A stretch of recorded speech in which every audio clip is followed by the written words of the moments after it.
এই মুহূর্তে টেলিভিশনের পর্দায় দর্শকের অন্যতম প্রিয় মুখ জিতু কমল।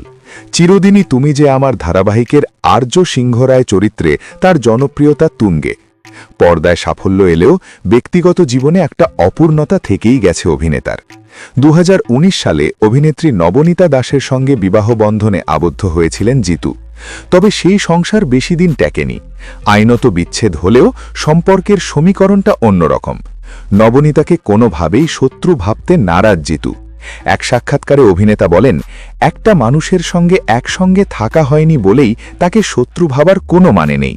যখন আমাদের সম্পর্ক ছিল না তখনও নবনীতা অনেক কঠিন সময় আমার পাশে দাঁড়িয়েছে।